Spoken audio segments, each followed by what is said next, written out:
하나님 말씀 마태복음 15장 21절부터 28절.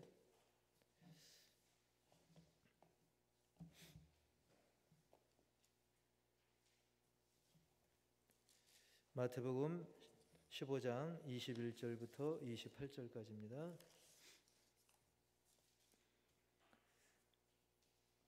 한 절씩 교독하고 마지막 28절 같이 읽습니다. 예수께서 거기서 나가사 두로와 시돈 지방으로 들어가시니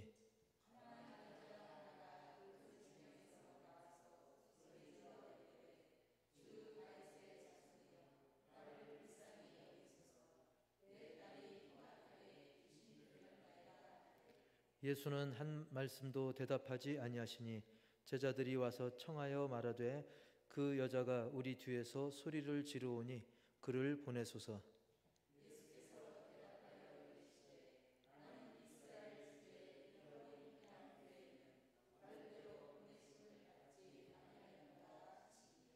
여자가 와서 예수께 절하며 이르되 주여 저를 도우소서.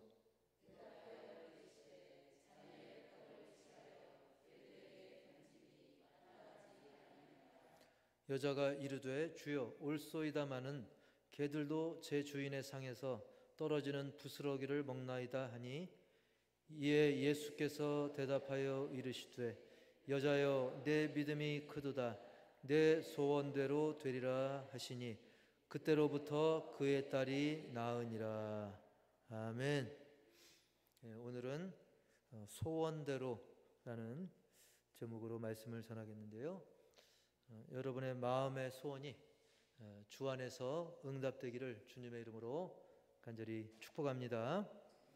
자, 오늘 말씀을 보면 이제 예수님께서는 제자들과 함께 자리를 옮겨서 두로와 시돈 지방으로 장소를 옮깁니다. 이 두로와 시돈은 그 갈릴리 그 호수로부터 약 5, 60km 정도 떨어진 곳에 지도에서도 보면 화살표를 이렇게 해놨죠. 바닷가 가깝습니다. 지중해 연안에 위치한 그 지역인데 당시 그곳은 유대인들이 그토록 멸시하던 바로 이방인의 땅입니다. 유대인들은 이방인들을 한마디로 이제 멸망당할, 그래서 심지어 짐승, 더 심하게 얘기하면 짐승보다 못한 그렇게 여기기도 했던 곳이죠. 자, 예수님께서 그렇게 이방인의 땅으로 가셨다는 것은 그만큼 이제 유대인들이 복음을 많이 또 거절하고 오해하고 또 예수님을 막 올무에 가두려고 하고 그러지 않았습니까? 올무에 빠뜨리려고 함정에. 그래서 잠시 그곳을 떠나서 이제 이방인들에게도 복음을 전하시기 위해서 장소를 옮겼던 것이죠. 그런데 가는 길에 한 여자를 맞닥뜨리게 되는데 그 가난한 여자가 예수님을 향해서, 아직은 좀 거리가 있는 거예요, 예수님을 향해서 막 소리를 지릅니다. 22절에 보니까 22절 시작. 주 다윗의 자손이여 나를 불쌍히 여기소서. 내 딸이 흉악하게 귀신 들렸나이다. 여러분, 귀신 들린 것 자체가, 그것도 자기 딸이 귀신 들렸다는 것 자체가 얼마나 안타까운 일입니까? 근데 귀신 앞에 또 흉악하게라는 표현도 있어요. 아주 흉악하게 귀신 들렸다고 하니 얼마나 안타깝습니까? 그래서 주 다윗의 자손이여, 예수님을 향해서 주 다윗의 자손이여 나를 불쌍히 여기소서. 내 딸이 흉악하게 귀신 들렸나이다. 여기서 우리가 주목할 부분은 바로 이 여자가 예수님을 가리켜서 주 다윗의 자손이여 라고 부르는 것입니다. 일단 주라고 하는 것은 자신을 낮추면서 동시에 내 인생의 주인이신 또 하나님을 가리켜서 하는 그런 칭호가 바로 주인 것이죠. 예수님을 주라고 부릅니다. 게다가 이미 성경은 세상을 구할 메시아는 바로 누구의 후손에서 난다고 그랬어요? 다윗의 후손에게서 난다고 했죠. 그래서 주 다윗의 자손이여라고 했다는 것은 바로 예수님을 구세주로, 메시아로 인정하는 그런 표현인 것이죠. 주 다윗의 자손, 여기에 벌써 이 가나안 여인, 비록 이방 여자지만 그는 예수님에 대한 그 신앙 고백이 거기에 담겨져 있는 것이죠. 그래서 이방인임에도 불구하고 예수님에 대한 소문을 듣고 그는 예수님을 다윗의 주인으로, 다윗의 후손으로, 그리고 주님으로서, 즉 메시아로서, 구원주로서, 또 왕으로서 믿었다는 그런 고백임을 우리가 알 수 있는 것이죠.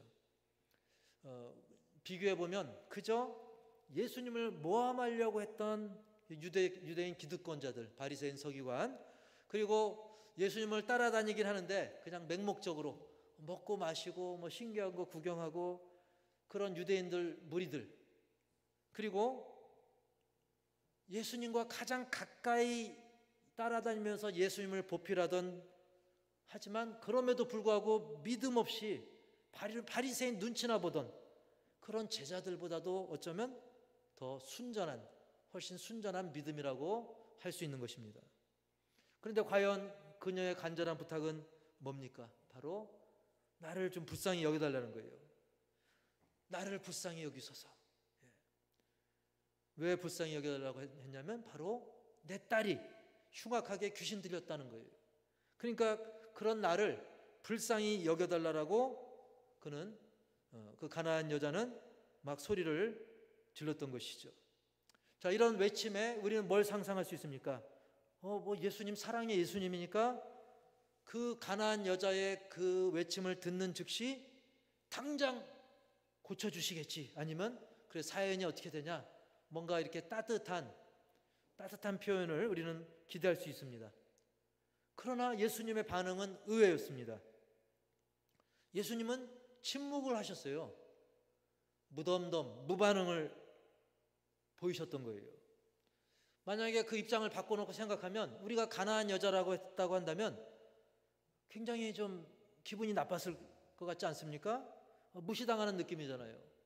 막 주 다윗의 자손이여 나를 불쌍히 여기소서 막 소리를 치면서 나를 불쌍히 여겨달라고, 내 딸이 흉악하게 귀신 들렸다고 막 외치는데 응답이 없는 거예요. 대답이 없는 거예요. 침묵한 거예요. 그러나 그 여자는 그거에 대해서 전혀 다른 반응보다는 계속 쉬지 않고 소리를 지릅니다.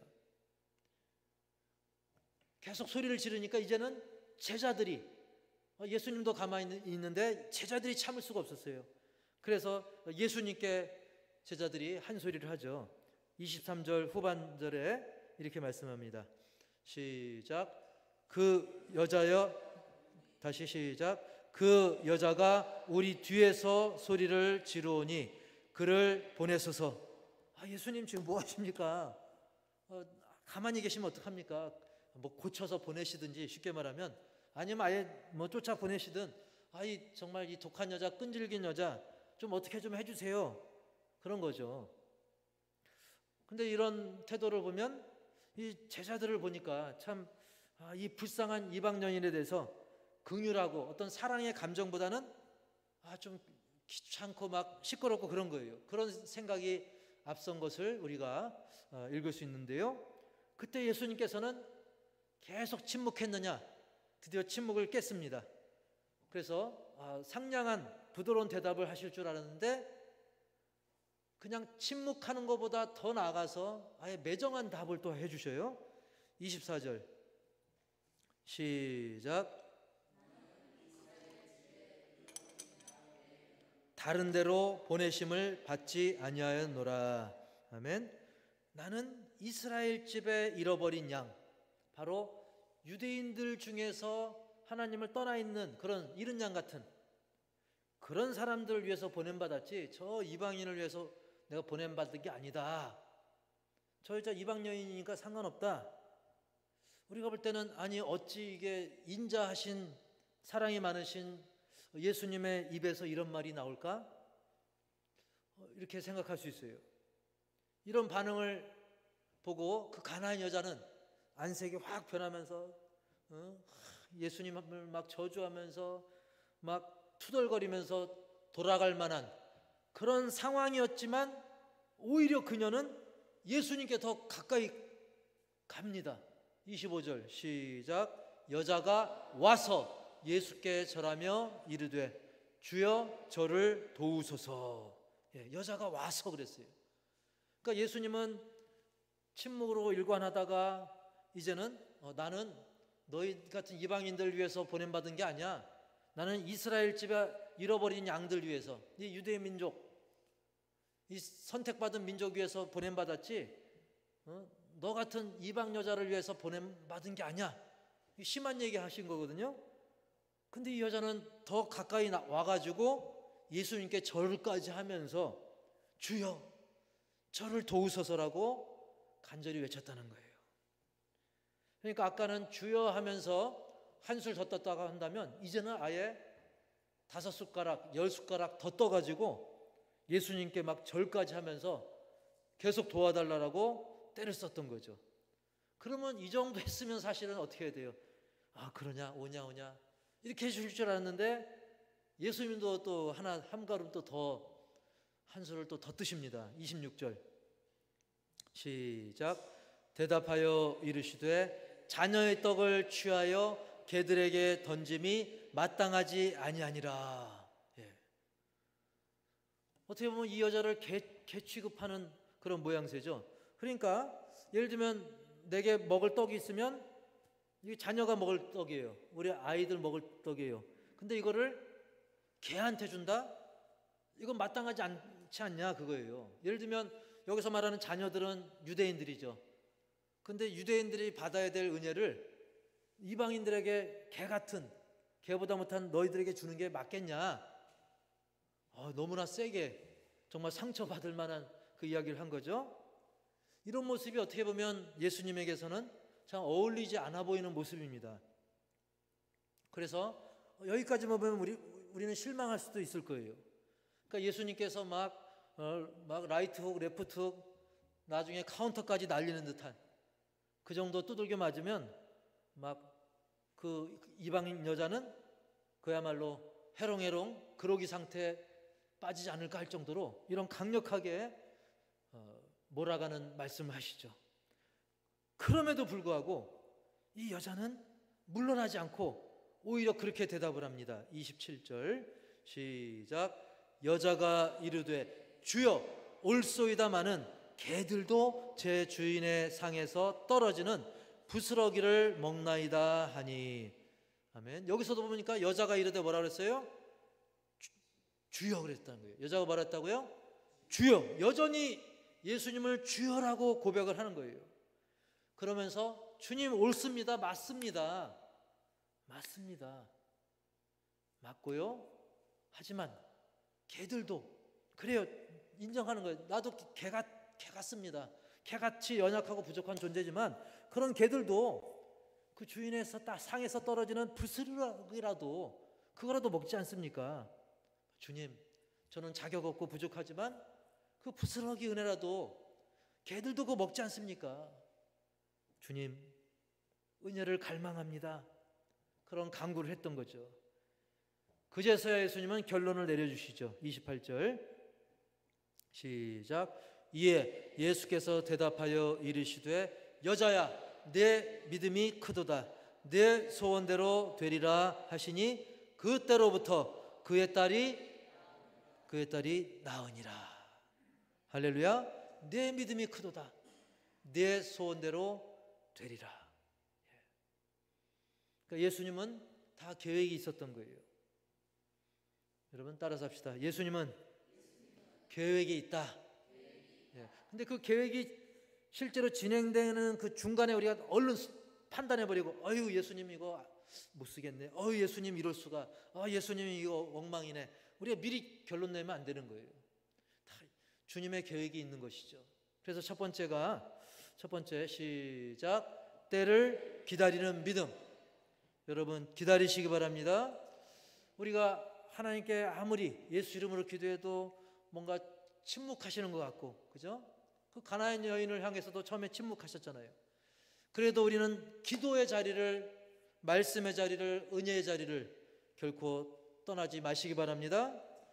예수님도 달리 침묵하심이 아니라 사실은 예수님도 때를 기다린 거예요. 그 가나안 여인도 때를 기다린 가나안 여인만 때를 기다린 게 아니라 예수님도 늘 하늘 아버지의 때를 기다리시고, 그리고 다 예수님은 나름의 계획이 다 있었던 거예요. 또 하나님 아버지의 계획에 우리 예수님도 기다리는 그런 모범을 예수님조차도 보여주신 것이죠. 당시 그 유대인들 중에는 예수님을 거부하고 예수님을 막 구렁이에 빠뜨리려고 하는 그런 사람도 있는 판국에 그 이방 여자 당시 정말 부정하다라고 취급되는 데다가 또 그때는 여자의 신분이면 더 천시하던 그런 분위기였죠. 그런데 이렇게 예수님을, 그 이방 여인은 예수님을 주 다윗의 자손으로 부르면서 그녀의 소원을 아뢰었습니다. 유대인들도 예수님을 제대로 섬기지 못하는 판국에 이 이방 여자는 예수님을 주 다윗의 자손이라면서 신앙을 고백하며 소원을 아뢰었는데, 예수님은 말없이 묵상하시며 때를 기다리고 또 그 여인의 믿음을 살피시고 더 간절함을 또 기다리셨고, 이 여인 역시 대답 없는 주님 앞에 끈질기게 응답의 때를 기다리면서 포기하지 않고 계속 부르짖었다는 것입니다. 따라서 해볼까요? 무응답은 응답을 위한 준비 과정이다. 예. 무응답은 응답을 위한 준비 과정인 거예요. 예열하는 거죠. 그래서 뭐 겨울에도 보면 요즘은 성능이 좋아서 뭐 덜 그러지만 그전에는 옛날에는 엔진 때문에 아주 추운 겨울에는 미리 달궈 놓죠. 그것처럼 예열하는 게 참 중요합니다. 그래서 우리가 응답이 당장 없어도 예열 기간이구나, 때를 기다리는 그런 지혜가 필요하다는 것이죠. 바로바로 즉각 주시지 않는다고 해서 우리 모두 포기하지 말고 때를 기다리는 그런 믿음의 사람이 되기를, 그 믿음이 크도다, 그런 칭찬받기를 축복합니다.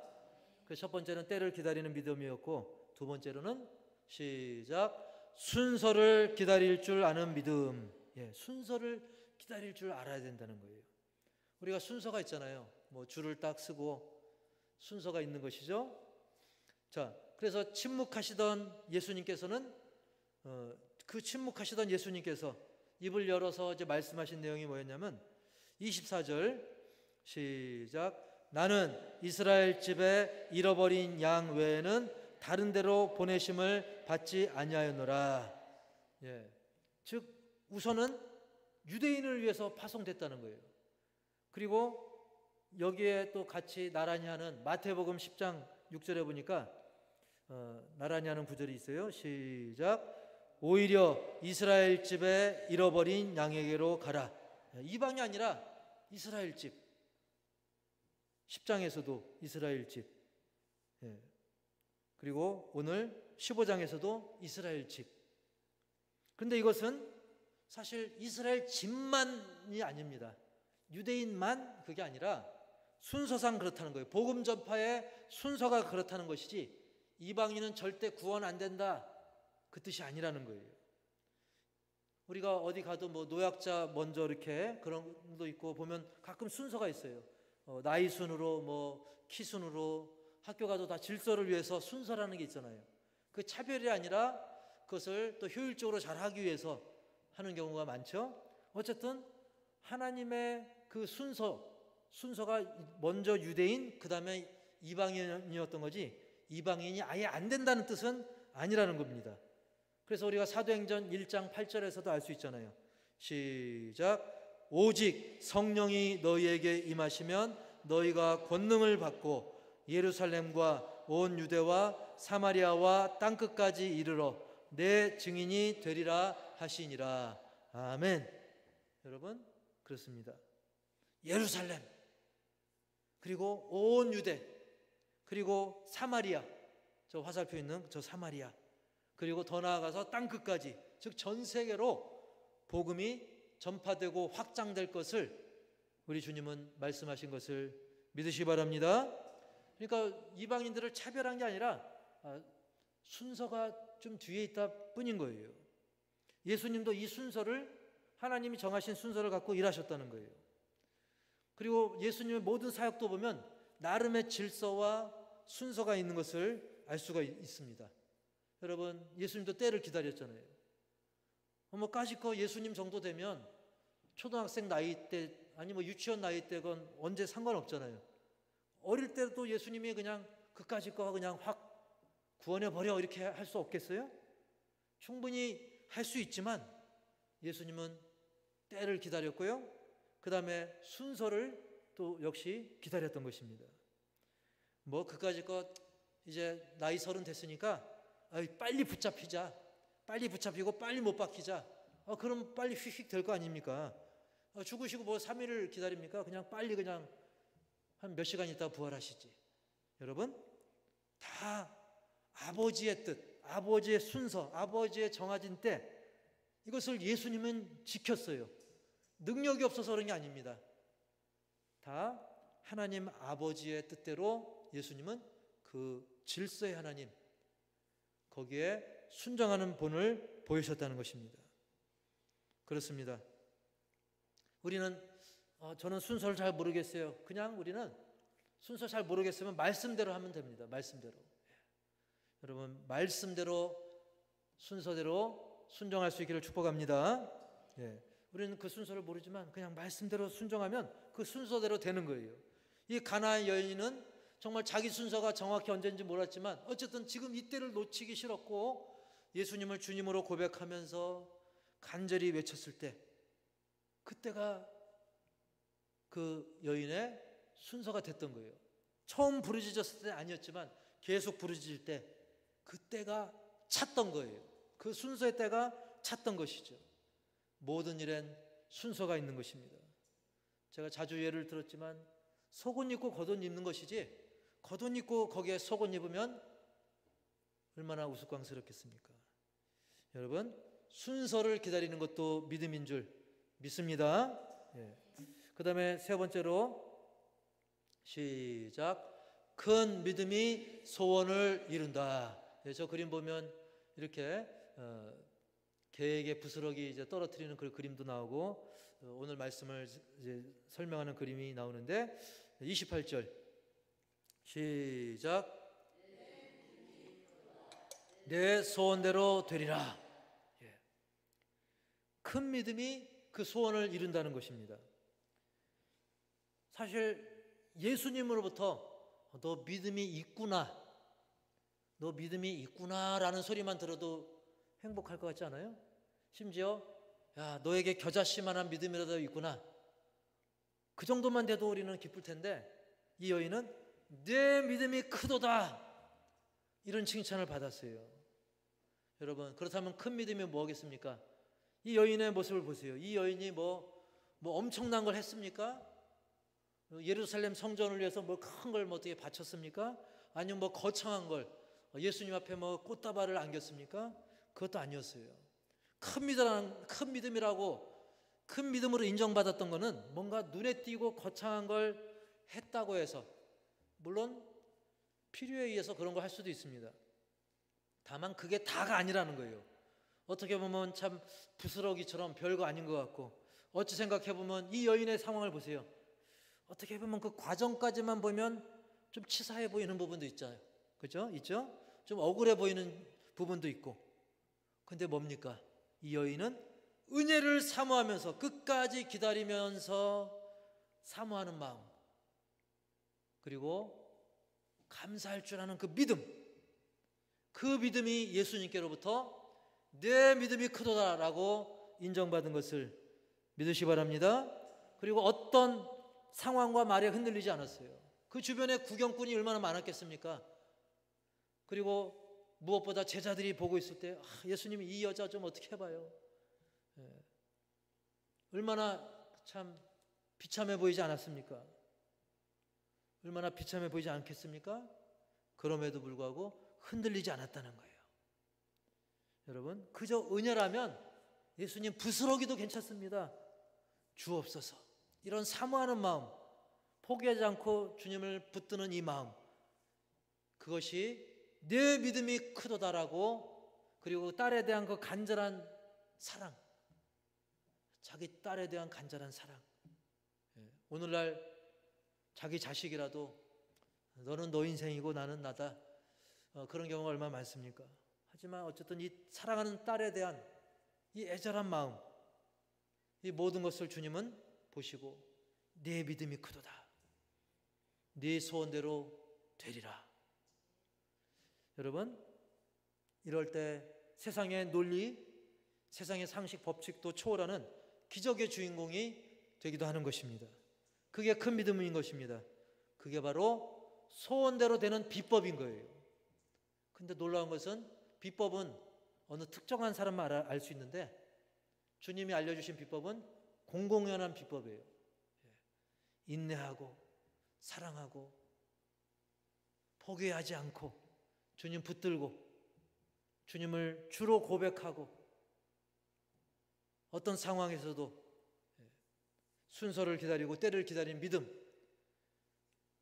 얼마나 공공연하게 마태복음에 기록해 주셔서 우리에게 다 알려주셨잖아요. 중요한 것은 비법을 알아도 우리가 순종하지 않으면 아무 소용이 없는 것이죠. 이 비법대로 순종하시기 바랍니다. 그래서 우리 역시 오늘 말씀을 볼 때 예수님, 하나님, 우리의 기준과 생각으로 볼 때는 좀 의외의 모습도 있었잖아요. 그죠? 하지만 다 이유가 있었던 것이죠. 우리의 좁은 머리로 이해 못할 일들도 우리가 때로는 겪게 된다 할지라도 그럼에도 불구하고 때를 기다리시기 바랍니다. 순서를 기다리시기 바랍니다. 그러면 어느새 내 순서가 닥쳐 있는 거예요. 내 순서가 어디지 보이지 않았는데 우리가 기도하며 끝까지 믿음으로 감사로 기도하다 보면 어느새 내 순서가 됐네. 이러한 큰 믿음이 소원을 이루는 것입니다.